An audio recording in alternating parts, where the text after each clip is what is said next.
Right. Verb part 1 చూసాం కదా, part 2 అంటే మిగతా మోడల్ వర్బ్స్ ఉన్నాయి అండ్ దెన్ కన్ఫ్యూజింగ్ వర్బ్స్ ఉన్నాయి. అవి ఈ క్లాస్లో చూద్దాం.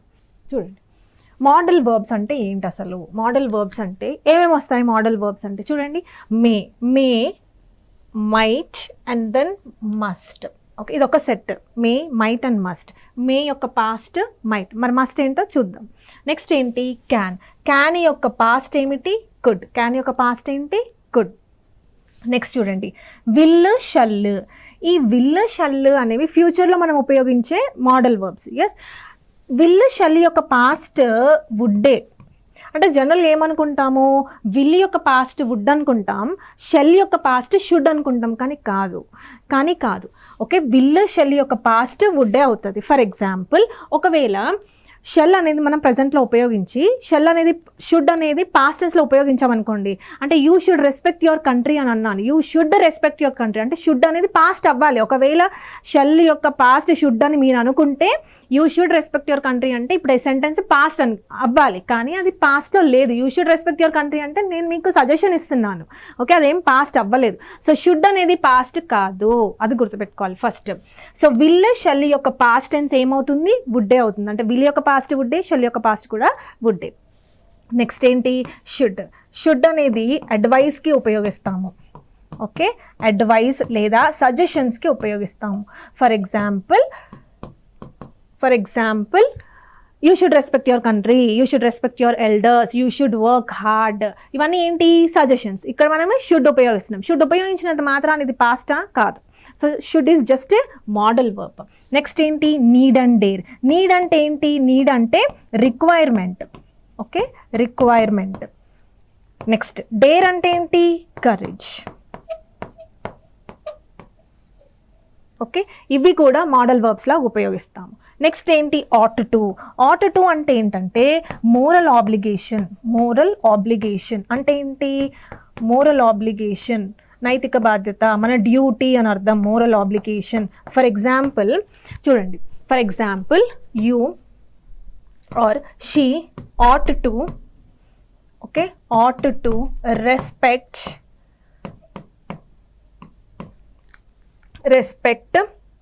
her parents. ఓకేనా? She ought to respect her parents అని చెప్పాను. ఇక్కడ ఎలా యూస్ చేస్తాం చూడండి, ought to అనేది ఏమైంది? హెల్పింగ్ వర్బ్ అయింది. మరి రెస్పెక్ట్ ఏమైంది? మెయిన్ వర్బ్ అయింది. ఇవి హెల్పింగ్ వర్బ్ మోడల్సే కదా. హెల్పింగ్ వర్బ్ ఏం చేస్తాయి? హెల్ప్ చేస్తాయి. దేనికి హెల్ప్ చేస్తాయి? మెయిన్ వర్బ్కి హెల్ప్ చేస్తాయి. ought to రెస్పెక్ట్ అంటే తన డ్యూటీ అది. సో ought to అనేది ఇలా ఉపయోగిస్తాము. నెక్స్ట్ చూడండి, యూజ్డ్ టు అంటే ఏంటి? యూజ్డ్ టు అంటే పాస్ట్ హ్యాబిట్స్కి ఉపయోగిస్తాం. I use to get up early those days అంటే నేను అప్పుడు ఎర్లీగా లేస్తుండే, కానీ ఇప్పుడు నేను ఎర్లీగా లేగట్లేదు, లేట్గా లేస్తున్నాను. సో అంటే పాస్ట్ హ్యాబిట్స్కి మనం ఏం ఉపయోగిస్తాము అంటే used to. Okay, I used to get up early. So used to అనేది ఏమవుతుంది? Helping verb. అది కూడా ఏ హెల్పింగ్ వర్బ్?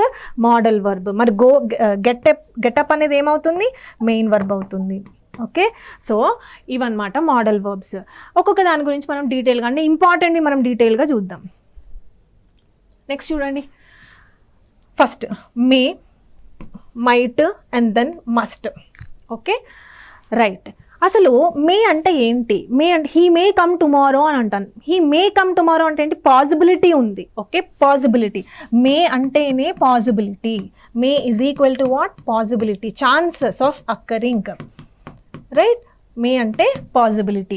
అయితే మే అంటే పాసిబిలిటీ. ఓకే, మైట్ అంటే ఏంటి? మే యొక్క పాస్ట్ ఈజ్ మైట్. రెండు కూడా పాసిబిలిటీ కదా. ఎంత percentage? For example, it may rain today, it might rain today అని అన్నాను అనుకోండి. డిఫరెన్స్ ఏంటి అంటే ఇట్ మే రెయిన్ టుడే అంటే ఛాన్సెస్ ఎక్కువ ఉన్నాయి. ఎంత ఛాన్సెస్? 60% ఆఫ్ ద ఛాన్సెస్ ఉన్నాయి. 60% పాసిబిలిటీ ఉంది మే. అలా కాకుండా ఓన్లీ 20, 30 or 10% పాసిబిలిటీ ఉంటే అప్పుడు నువ్వు యూస్ చేయాల్సింది ఏంటి అంటే మైట్ అనే హెల్పింగ్ వర్బ్ని యూస్ చేయాలి. ఇట్ మైట్ రెయిన్ అంటే తక్కువ ఛాన్సెస్, ఇట్ మే రెయిన్ అంటే ఎక్కువ chances. Only just possibility percentage మాత్రమే డిఫరెన్స్ ఉంటుంది. ఓకే, నెక్స్ట్ ఏంటి మస్ట్. మస్ట్ అంటే ఏంటి? Must, you must come tomorrow అని అంటే ఖచ్చితంగా రావాలంటే ఏంటి? 100% possibility. This is 100% possibility. Okay, ఇప్పుడు ఎగ్జాంపుల్స్ చూద్దాము. ఇట్ మే రెయిన్ టుడే అంటే ఎంత పర్సెంటేజ్, ఎంత ఛాన్సెస్ ఉన్నాయి? ఎక్కువ ఛాన్సెస్ ఉన్నాయి. నెక్స్ట్ చూడండి, ఈ ఎగ్జాంపుల్ చూడండి. He might pass the exam but seeing his intelligence I do not have much hope. ఇక్కడే మనకి హింట్ ఇచ్చేశాడు.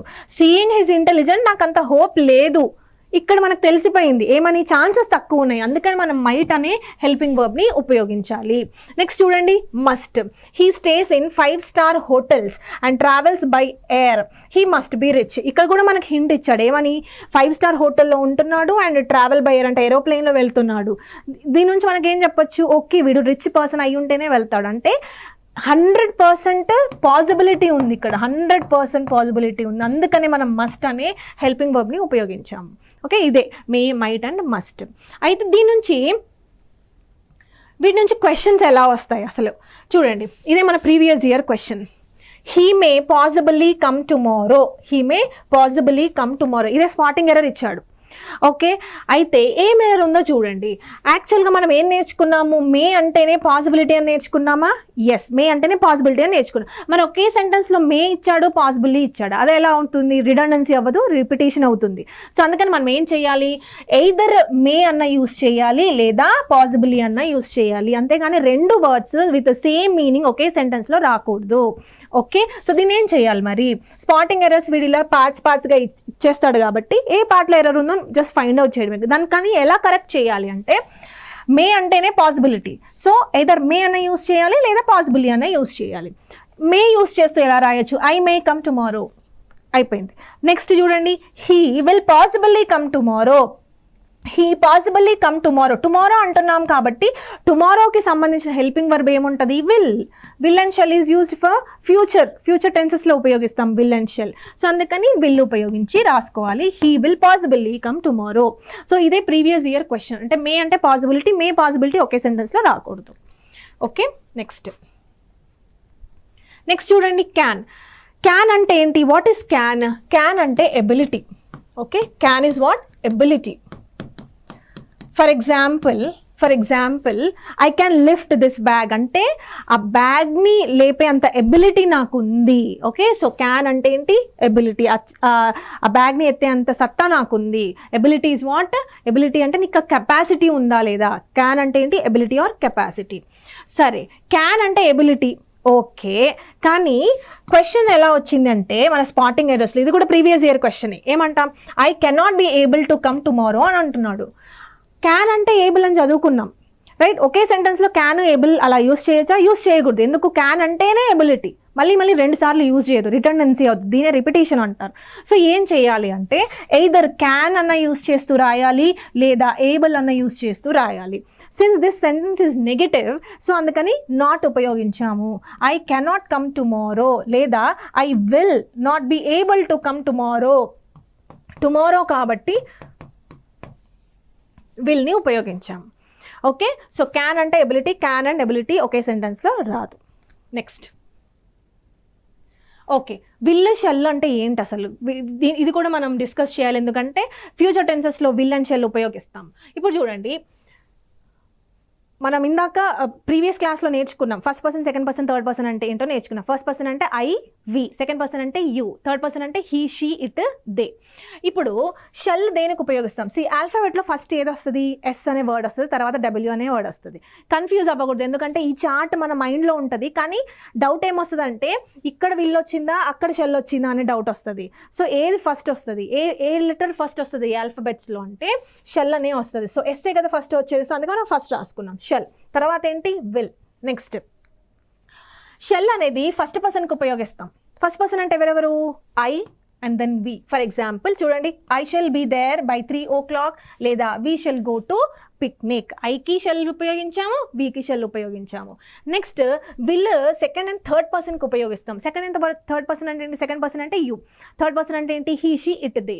సో సెకండ్ అండ్ థర్డ్ పర్సన్కి యూ విల్ విల్ అనేది ఉపయోగిస్తాము. షెల్ అనేది ఎక్కడ ఉపయోగిస్తాము? ఫస్ట్ పర్సన్కి మాత్రమే ఉపయోగిస్తాము. అంటే ఏంటి? ఐకి వీకి మాత్రమే షెల్ వస్తుంది, మిగతా అన్నిటికీ కూడా విల్. ఎప్పుడది? జనరల్గా మాట్లాడినప్పుడు.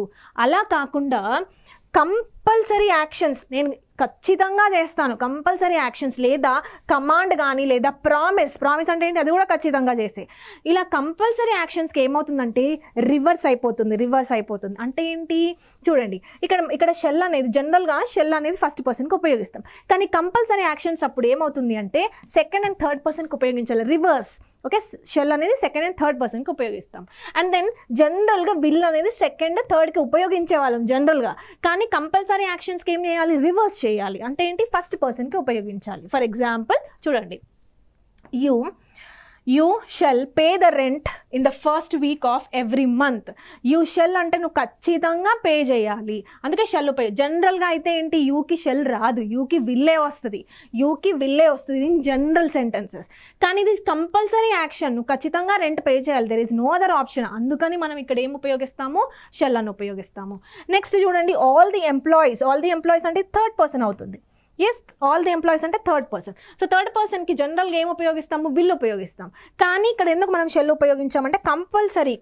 చూడండి, shall obey the rules of the company యొక్క రూల్స్ కంపల్సరీ పాటించాలి. ఇక్కడ ఏమైనా స్కిప్ అయ్యే ఛాన్స్ ఉంటుందా? అట్లాంటివి ఏమి ఉండదు, ఖచ్చితంగా పాటించాలి. సో ఖచ్చితంగా కాబట్టి షెల్ అని ఉపయోగించాం. వేటికి? అది సెకండ్ అండ్ థర్డ్ పర్సన్కి. జనరల్గా ఫస్ట్ పర్సన్కి షెల్, సెకండ్ అండ్ థర్డ్ పర్సన్కి విల్, అది జనరల్. కానీ కంపల్సరీ యాక్షన్స్కి ఏం చేస్తామంటే రివర్స్ చేయాలి. ఓకే, ఇక్కడ చూడండి, ఐకి ఎప్పుడు కూడా ఏం ఉపయోగించే వాళ్ళము? షెల్ ఉపయోగించే వాళ్ళం. కానీ కంపల్సరీ యాక్షన్ కాబట్టి I promise that I will వచ్చేసింది. Okay, so this is all about shall, will. Next చూడండి, వుడ్. విల్ అండ్ షెల్ యొక్క పాస్ట్ ఏమవుతుంది? వుడ్ అవుతుంది. Yes or no? వుడ్ అవుతుంది. దేని యొక్క పాస్ట్? షెల్ ప్లస్ విల్, రెండిటి యొక్క పాస్ట్ వుడ్ అవుతుంది. ఎప్పుడూ కూడా షెల్ యొక్క పాస్ట్ షుడ్ అవ్వదు, ఇది గుర్తుపెట్టుకోవాలి మీరు. షుడ్ మాత్రం కాదు, షెల్ యొక్క పాస్ట్ కూడా వుడ్డే. రైట్, ఇప్పుడు చూడండి, అయితే విల్ యొక్క పాస్ట్ వుడ్, షెల్ యొక్క పాస్ట్ కూడా వుడ్డే. ఎక్కడ ఉపయోగిస్తాము? ఎక్కడ మనకి ఈ రూల్ అవసరపడుతుంది? చూడండి, డైరెక్ట్ అండ్ ఇండైరెక్ట్ స్పీచ్ అనే ఒక చాప్టర్ ఉంటుంది. ఈ చాప్టర్లో మనం ఏం చేస్తామంటే ఉన్న సెంటెన్స్ని పాస్ట్ కన్వర్ట్ చేస్తాము. సో విల్ అని ఉందనుకోండి, వుడ్ అని కన్వర్ట్ చేస్తాం. క్యాన్ అని ఉంటే కుడ్ లా కన్వర్ట్ చేస్తాము. విల్ అని ఉంటే వుడ్ లా కన్వర్ట్ చేస్తాం. మరి షెల్ అని ఉంటే షెల్ కూడా వుడ్ లాగానే కన్వర్ట్ అవుతుంది. ఓకే, ఇక్కడ చూడండి, డైరెక్ట్ స్పీచ్లో చూడండి, my friend said she will go to Mumbai. ఆ స్పీకర్ ఎవరైతే చెప్పారో అది యాజ్ ఇట్ ఈస్, ఆ టెన్స్ ఆవిడ ఎలా చెప్పిందో అది ఇన్వర్టెడ్ కామాస్లో ఎలా ఉందో అలాగే చెప్తారు. ఏది? డైరెక్ట్ స్పీచ్లో. అందుకే డైరెక్ట్ ఎలా మాట్లాడిందో అలా చెప్పేస్తారు. ఇండైరెక్ట్కి వచ్చేసరికి ఏం చేస్తామంటే ఈ టెన్స్ని చేంజ్ చేస్తాం. ఓకే, దీని గురించి డీటెయిల్గా మనం స్పీచ్లో నేర్చుకుంటాం. సో ఇండైరెక్ట్కి వచ్చినప్పుడు ఇక్కడ చూడండి, సెడ్ అంటే ఏంటి? పాస్టేగా. ఎస్, పాస్ట్ ఉంది కాబట్టి మనం మొత్తం కూడా పాస్ట్లోనే ఉండాలి. ఈ కాన్సెప్ట్ని టెన్స్ కన్సిస్టెన్సీ అంటారు. ఓకే, టెన్స్ కన్సిస్టెన్సీ అంటారు. What is tense consistency? Consistent అంటే ఏంటి? కన్సిస్టెంట్ అంటే మనం ఎలా చదవాలి? కన్సిస్టెంట్గా చదవాలని అంటారు. అంటే ఏంటి? ఒకరోజు 10 hours చదివితే నెక్స్ట్ డే ఒక 9, 8 అలా చదవాలి తప్ప ఒకరోజు 10 గంటలు చదివి మరొక రోజు 2 hours ఇంకొక రోజు ఏమీ చదవకుండా దాన్ని ఇన్కన్సిస్టెంట్ అంటారు, కన్సిస్టెంట్గా కాదు అని అంటారు. అంటే ఇప్పుడు ఇక్కడ చూడండి, ఈ కాన్సెప్ట్ ఏంటి? టెన్స్ కన్సిస్టెన్సీ అంటే ఒక సెంటెన్స్ ఏ టెన్స్లో స్టార్ట్ అవుతే ఆ సెంటెన్స్ మొత్తం అదే టెన్స్లో ఉండాలి. ఇక్కడ చూడండి, మై ఫ్రెండ్ సెడ్ ఏ టెన్స్లో నుంచి మొదలైంది? పాస్ట్ టెన్స్లో మొదలైంది. అంటే మిగతా సెంటెన్స్ కూడా ఎలా ఉండాలి? పాస్ట్లోనే ఉండాలి. అందుకే మనం విల్ని వుడ్లా కన్వర్ట్ చేసాం. మరి ఇప్పుడు ఇంకొక డౌట్ అడుగుతారు, ఇక్కడ కూడా సెడ్ ఉంది కదా, ఇక్కడ కూడా పాస్టే ఉంది కదా, ఎందుకు చేంజ్ చేయలేదు అంటే ఇది డైరెక్ట్ స్పీచ్. ఇన్వర్టెడ్ కామాస్లో వాళ్ళు ఎలా మాట్లాడారో అలాగే చెప్తారు. దీని ఇక్కడ టెన్స్ మనం చేంజ్ చేయకూడదు. ఈ ఇన్వర్టెడ్ కామాస్ని తీసేసి వాళ్ళు ఏం చెప్పారో అది మనం పాస్ట్లో చెప్తున్నాం కాబట్టి మనం టెన్స్ని చేంజ్ చేయాలి. ఓకే కదా. నెక్స్ట్ అనదర్ ఏంటంటే, ఇందాక మనం చదివాము యూజ్డ్ టు అంటే పాస్ట్ హ్యాబిట్స్కి ఉపయోగిస్తాము. I use to get up early, I use to read news paper those days, ఇలా అంటే పాస్ట్లో అది మనకు ఒక హ్యాబిట్. ఓకే, అంటే I use to study for hours together అని ఉంది, రైట్. ఈ యూస్డ్ టు ప్లేస్లో మనం వుడ్ కూడా ఉపయోగించవచ్చు. అంటే would is nothing but used to. Okay, used to ప్లేస్లో వుడ్ కూడా రాయొచ్చు. అంటే ఏంటి చూడండి, I would study for hours together అంటే అప్పుడెప్పుడో నేను గంటలు చదివేదాన్ని అని అర్థం. అలాగే ఇక్కడ చూడండి, I use to wash my clothes every morning. ఈ యూజ్డ్ టు ప్లేస్లో ఏం చేయాలి, వుడ్ను ఉపయోగించవచ్చు. So I would wash my clothes every morning. ఇవన్నీ ఏంటి, పాస్ట్ హ్యాబిట్స్. సో వుడ్ యొక్క యూజెస్ ఏంటి అంటే విల్ షల్ని పాస్ట్లో కన్వర్ట్ చేస్తే వుడ్లో కన్వర్ట్ చేయాలి, అండ్ దెన్ యూజ్డ్ టు ప్లేస్లో మనం వుడ్ రాసుకోవచ్చు. So these two are the uses of would. Next చూడండి, ఎస్, సో ఇవి మోడల్ వర్బ్స్, రైట్. ఇప్పుడు నెక్స్ట్ వచ్చేసరికి మనకి కన్ఫ్యూజింగ్ వర్బ్స్. ఇవి కూడా చాలా ఇంపార్టెంట్. కన్ఫ్యూజింగ్ వర్బ్స్ ఎందుకని కన్ఫ్యూజింగ్ అవుతాయంట అంటే చూడండి, ఇక్కడ చూడండి, V1 ఈజ్ లే. ఓకే, ఇక్కడ V2 కూడా లేనే. అంటే ఒక సెంటెన్స్లో లే అన్న వర్బ్ ఇచ్చాడు అనుకోండి, అది ఏ లే అని తీసుకోవాలి అనేది కన్ఫ్యూజన్. సో అందుకే వీటి పేరే కన్ఫ్యూజింగ్ వర్బ్స్. దాంట్లో ఫస్ట్ వచ్చేసరికి లై ఆర్ లే. ఓకే, వీటి మధ్యలో కన్ఫ్యూజన్. ఓకే, చూడండి, ఫస్ట్ కేటగిరీ ఏంటంటే లై, అన్ట్రూత్ అంటే అబద్ధం చెప్పడం. Okay, she lies to me. Okay, అంటే అబద్ధం చెప్పడం. ఈ లైకి అంటే ఈ కేసులో అబద్ధం చెప్పే కేసులో లై is V1. What is V2? లైడ్. V3 ఏంటి, లైడ్ అంటే జస్ట్ ఈడీ యాడ్ చేసుకుంటూ వెళ్ళిపోవడమే. And then what is V4? LYING. Okay, next చూడండి, లై ఆన్ బెడ్ విశ్రాంతి తీసుకోవడం.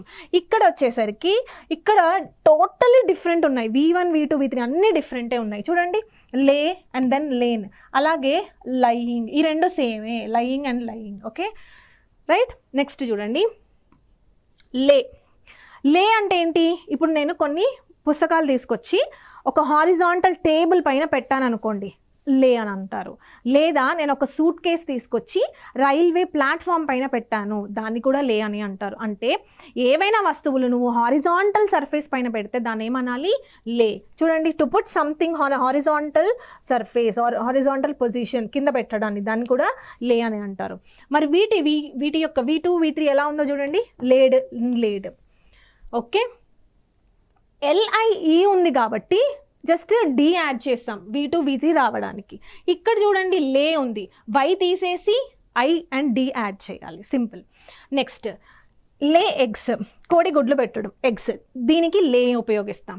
ఇది ఎలా అంటే లేడ్ అండ్ దెన్ లేయింగ్. ఇక్కడ చూడండి, ఈ రెండు సేమ్ ఉన్నాయి.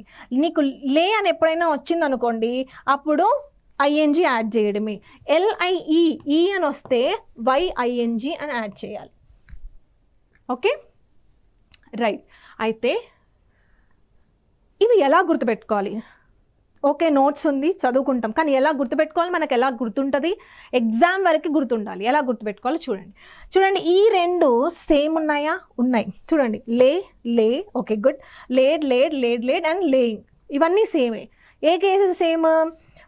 If you are putting something on horizontal surface, అది లేనే. లేకపోతే హెన్ లేయింగ్ ఎగ్స్, అది కూడా లేనే. సో ఈ 2 కేసెస్ రెండు సేమ్.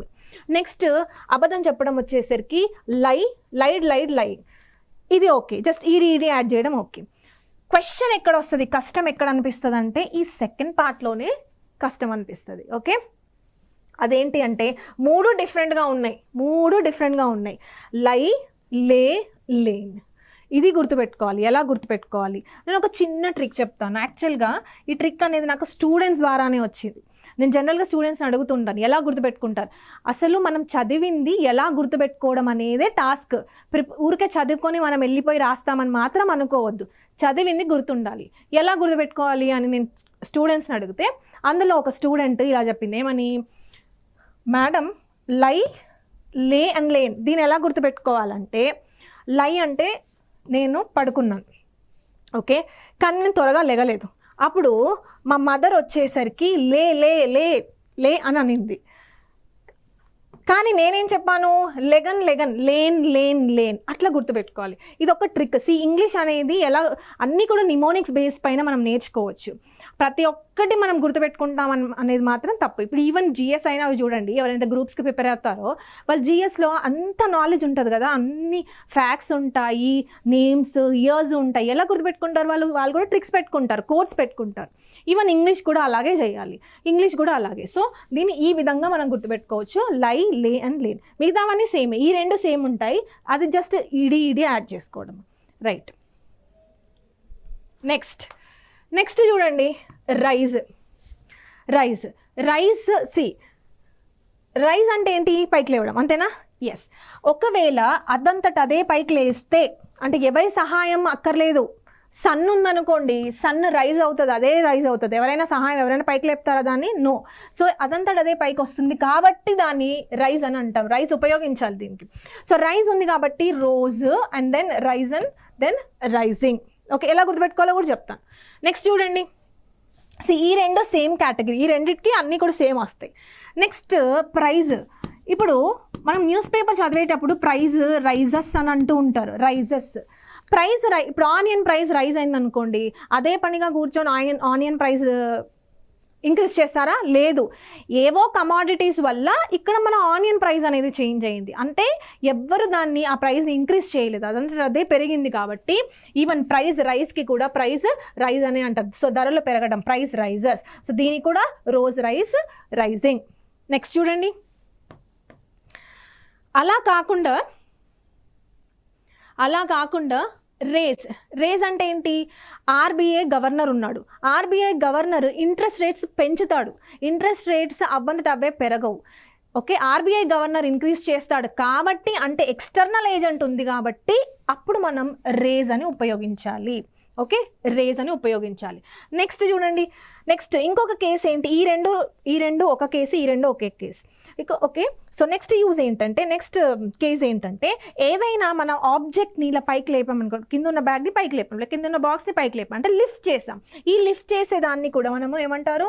రేజ్ అని అంటారు. అర్థమవుతుందా? సో అంటే ఎవరైనా ఇక్కడ ఒక ఎక్స్టర్నల్ ఏజెంట్ ఉండాలి, ఎక్స్టర్నల్ ఏజెంట్ ఉంటేనే అది ఇంక్రీజ్ అవుతుంది, దాన్ని రేజ్ అని అంటారు. Okay, RAISC. లేదు, ఏ ఎక్స్టర్నల్ ఏజెంట్ లేదు, అదంటే అదే పెరిగిందని అంటే రైస్. ఎట్లా గుర్తుపెట్టుకుందాం దీన్ని? చూడండి, రైస్కి రేస్కి ఒక ఏనేగా డిఫరెన్స్, ఒక ఏ ఎక్స్ట్రా ఒక్కటి వచ్చి పడింది. ఆ ఏ ఎవరు? External agent. అట్లా గుర్తుపెట్టుకోండి. ఓకే, ఇక్కడ ఈ రేస్కి ఈడీ యాడ్ చేసాం, సరిపోయింది. కానీ ఇక్కడ ఈ రైస్కి చూడండి టోటలీ డిఫరెంట్.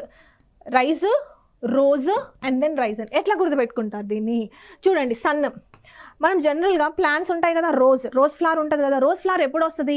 సన్ ఉంటేనే రోజ్ ఫ్లవర్స్ వస్తుంది. ఇప్పుడు రోజ్ ఫ్లవర్ ప్లాంట్ తీసుకెళ్ళి మీ ఇంట్లో పెట్టుకోండి, ఫ్లవర్స్ అనేవి అస్సలు రావు. ఓకే, సన్లైట్ ఉండాలి, సన్లైట్ ఉంటేనే మంచిగా పూలు వస్తాయి. అలా గుర్తుపెట్టుకోండి. చూడండి, సన్ రైజ్ అయింది, అందుకే రోజ్ వచ్చింది. అట్లా గుర్తుపెట్టుకోండి. So sun rise, rose, and then risen. N అనేవి ఈజీగా వచ్చేస్తాయి, ఇవి గుర్తుపెట్టుకోవచ్చు ఈజీగానే. ఓకే, నెక్స్ట్ చూడండి, ఇది కూడా ఇంపార్టెంటే. ఫ్లై అంటే ఎగరడం, ఫ్లో అంటే వాటర్ ఫ్లో. ఓకే, సరే, ఫ్లై అయితే ఎలా చూడండి? ఫ్లోన్ 3 డిఫరెంట్ ఉన్నాయి. Fly, flown. ఇది ఈజీయే, ఇది చిన్నపిల్లలకి కూడా అర్థమవుతుంది ఈజీగా. నెక్స్ట్ చూడండి, ఏది ఇంపార్టెంట్ అంటే ఫ్లో, వాటర్ ఫ్లో అన్నప్పుడు V2 V3 ఏం వస్తాయి? ఈడీ యాడ్ చేసుకోవడమే. జనరల్గా ఏమనుకుంటాము, వాటర్ ఫ్లోకి మనం ఏం చేస్తారంటే ఫ్లీ అంటారు, ఫ్లోన్ అంటారు, వాటర్ ఫ్లోన్ అని అనేస్తారు. కానీ కాదు, వాటర్ కేసులో ఏం చేయాలి? ఈడీ యాడ్ చేసుకుంటే సరిపోతుంది. అలా కాకుండా ఓవర్ఫ్లో. ఫ్లోకి ఓవర్ఫ్లోకి డిఫరెన్స్ ఏంటి? ఫ్లో అంటే జస్ట్ ఫ్లో అవ్వడం, ఓవర్ఫ్లో అంటే ఏంటి? పొంగిపోయి బయటకు వచ్చేసి అలా వస్తే దాన్ని ఏమంటారు? ఓవర్ఫ్లో, అంటే ఎక్కువగా రావడం. సో ఓవర్ఫ్లో ఏదైతే ఏముంది, జస్ట్ ఫ్లో అని నీకు వర్డ్ కనిపించింది కాబట్టి నువ్వేం చేయాలి? ఈడీ యాడ్ చేసుకుంటూ వెళ్ళిపోవాలి. ఈ ఓన్లీ జస్ట్ ఈ ఫ్లై కేస్ మాత్రమే 3 డిఫరెంట్గా ఉంటాయి, అవి మీరు గుర్తుపెట్టుకోవాలి. నెక్స్ట్ ఇది ఇంపార్టెంట్ కేస్ చూడండి, ఇది important. Hang, hanged, hanging, hung, hanging. ఓకేనా? V1 సేమే ఉంది, హ్యాంగే ఉంది. అయితే ఇక్కడ 2 కేసెస్ ఉంటాయి. ఒకటేంటి ఉరి తీయడం, మరొకటి ఏంటి హ్యాంగ్ చేయడం, మన బట్టలు హ్యాంగ్ చేయడము లేదా ల్యాంప్ హ్యాంగ్ చేయడము. ఓకే, 2 కేసెస్ ఉంటాయి. ఒకవేళ ఉరి తీయడం, ఓకే, అతని శిక్షించడం అయితే ఈడీ యాడ్ చేయాలి. ఓకే, ఈడీ యాడ్ చేయాలి. లేదు మనం హ్యాంగ్ చేయడం, వేలాడదీయాలి అని అనుకుంటే హంగ్ వస్తుంది. ఓకే, హంగ్ అని రాయాలి. మనకి ఎర్రర్ ఎలా ఇస్తాడంటే the assassin was convicted. Assassin అంటే ఎవరు? Political murder. Okay, political murderer అని అంటున్నాడు కాబట్టి అదేంటి, వాడిని ఏం చేయాలి, ఉరిదీయాలి. సో ఉరిదీయాలంటే వాడు ఏం చేస్తాడు, స్పాటింగ్ ఎర్రర్స్లో హంగ్ అని ఇస్తాడు, వాజ్ హంగ్ అని అంటాడు. కానీ హంగ్ అనేది మనకి హ్యాంగ్కి యూస్ చేయము. ఓకే, సో హ్యాంగ్డ్ మాత్రమే యూస్ చేయాలి. దీన్ని ఎలా గుర్తుపెట్టుకోవాలి, జనరల్గా మనం ఏదైనా హ్యాంగ్ చేయాలంటే హుక్ కావాలి కదా. హుక్ ఎలా ఉంటుంది, యూ షేప్లోనే ఉంటుంది కదా. ఓకే, ఇక్కడ హంగ్లో కూడా యూ అనేది ఉంది కదా. సో అట్లా గుర్తుపెట్టుకోండి, కన్ఫ్యూజ్ అవ్వకూడదు ఇది. ఓకే, నెక్స్ట్ చూడండి, fall, befall and then fell. First fall అంటే చూడండి, ఇక్కడ కూడా అంతే, external agent and without external agent. ఒకవేళ వర్షం వచ్చి చెట్లు అవ్వంతట అవే పడిపోయాయి అనుకోండి, వితౌట్ ఎనీబడీస్ హెల్ప్, వాటిని ఫాల్ అని అంటారు. లేదు, వుడ్ కట్టలు కొట్టేవాడు వచ్చి దాన్ని పడేస్తే అప్పుడు ఫెల్ అని అంటారు. ఓకే, సో ఫస్ట్ కేసు చూద్దాం. ఫాల్ అన్న కేసులో what is V2 and V3? Fell and then fallen. Next అలా కాకుండా వుడ్ కట్టర్ వచ్చే అతని సహాయంతో చెట్లు పడ్డాయి అని అంటే ఏంటంటే ఎక్స్టర్నల్ ఏజెంట్ వల్ల పడ్డాయి అంటే ఫెల్డ్ ఈడీ యాడ్ చేసుకుంటే సరిపోతుంది. అంటే ఇక్కడ చూడండి, ఈ ఫెల్ అండ్ దెన్ ఈ ఫెల్ రెండు సేమే ఉన్నాయి, అందుకే కన్ఫ్యూజ్ అవుతారు. అందుకే వీటి పేరే confusing verbs. Okay, so fall, fell, fallen, felled, right. Next another case ఏంటంటే, ఇప్పుడు ఫస్ట్ కేసు చదివాం కదా ఫాల్ అని, ఈ ఫాల్కి నేను జస్ట్ బీ అని యాడ్ చేస్తాను. ఓకే, అసలు బీఫాల్ అంటే ఏంటి? బీఫాల్ అంటే డిజాస్టర్ అని అర్థం. ఏవైనా డిజాస్టర్స్ జరుగుతాయి కదా, ఫ్లడ్స్ కానీ, ఎర్త్ క్వేక్స్ కానీ, స్ట్రామ్స్ కానీ, సునామీస్ కానీ, అప్పుడు మనం ఈ వర్బ్ని యూస్ చేస్తాం. పేపర్లో ఎక్కువగా ఆఫన్గా మనకు కనిపిస్తూ ఉంటుంది befall. Whatever it may be. ఫాల్కి మనం ఏం రాసాము, ఫాల్కి ఫాల్ అని రాసాం కదా, సేమ్ జస్ట్ ఒక బీ అనే వర్డ్ మాత్రమే యాడ్ అయ్యింది. సో బీఫాల్కి ఏం యూస్ చేస్తాము, బీఫెల్ అండ్ దెన్ బీఫాల్ అని యూస్ చేస్తాం. సేమ్, ఈ రెండు సేమే, ఓన్లీ ఏంటి డిఫరెన్స్ అంటే బీ అనే వర్డ్ని నేను యాడ్ చేస్తాను, అంతే, సింపుల్. నెక్స్ట్ చూడండి, ఫైండ్కి ఫౌండ్కి డిఫరెన్స్ ఏమిటి? ఫైండ్ అంటే ఏంటి? ఫైండ్ అంటే ఏదైనా సర్చ్ చేయడం. ఫౌండ్ అంటే ఏంటి? స్థాపించడం. Nalanda university was founded. స్థాపించడం అయితేనేమో ఈడీ యాడ్ చేసుకోవడం. లేదు, నువ్వు ఏదైనా వెతుకుతున్నావు అంటే found. Okay, finding ING forms రాసుకోవాలి. నెక్స్ట్ చూడండి, ఇవి ఇంపార్టెంట్. అసలు మనం చదివే చాప్టర్ ఏంటి, వర్బ్. ఓకే, వర్బ్కి నౌన్కి డిఫరెన్స్ ఏంటి అంటే, ఇప్పుడు suppose please practice these questions అని అన్నాను. ప్లీజ్ ప్రాక్టీస్ దీస్ క్వశ్చన్స్ అంటే ప్రాక్టీస్ చెయ్యమని అంటే అది వర్బే కదా. సో నువ్వు స్పెల్లింగ్ ఏం రాస్తారు, వర్బ్ అంటే ఎస్సీ రాస్తారా లేకపోతే సిఈ రాస్తారా, క్వశ్చన్ ఇది. ఓకే, ఇప్పుడు చూడండి, నౌన్కి ఎప్పుడు కూడా సి వస్తుంది. ఓకే, నౌన్కి సి రావాలి. ఓకే, వర్బ్కి ఎస్ వస్తుంది. So verb practice SE, noun CE, right. Next చూడండి, advise. Please give me some advice అని అంటే ఏం రాయాలి, గివ్ మీ అడ్వైజ్ అంటే వర్బ్, సో ఎస్ఈ రాయాలి. అండ్ అడ్వైజ్ వాజ్ గివన్ అని అంటే అక్కడ నౌన్ అవుతుంది కాబట్టి సిఈ రాయాలి.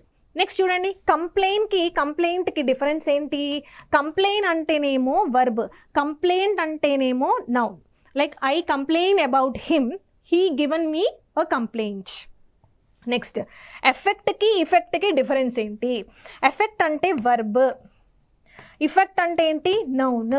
అంటే ఏదైనా ఒకటి ఎఫెక్ట్ చేస్తే దాని యొక్క రిజల్టే effect. Okay, so affect is verb, effect is noun, right. So this is all about verb. So verb part 1 చూసాం అండ్ దెన్ పార్ట్ 2 కూడా చూసాం. ఇవన్నీ concepts, very important concept. Next chapter మనం నెక్స్ట్ క్లాస్లో డీల్ చేద్దాం.